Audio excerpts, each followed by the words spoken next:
From time to time, we have customers who come to us with the need to access the inside chamber of the X-ray machine from the outside. And there are two types of applications.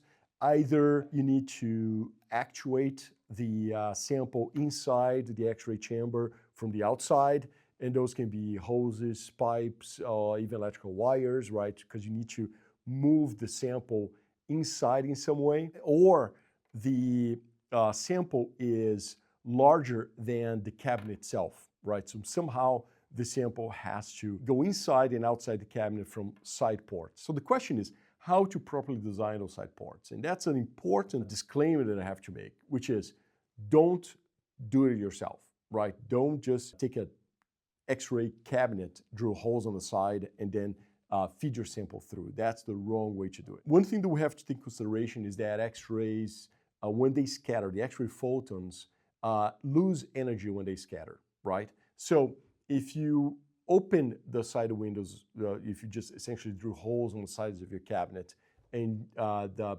X-ray photons, radiation is just going to leak out of the cabinet.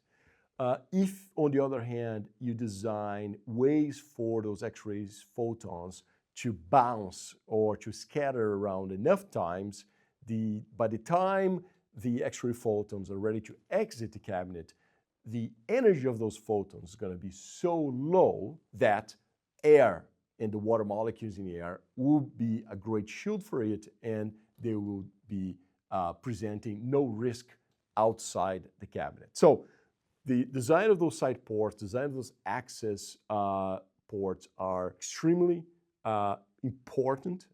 It's not something we just do lightly. We do when needed, but we've done hundreds of machines that have side ports and have access places so that you can either feed your sample through or, again, be able to manipulate the sample from outside the cabinet.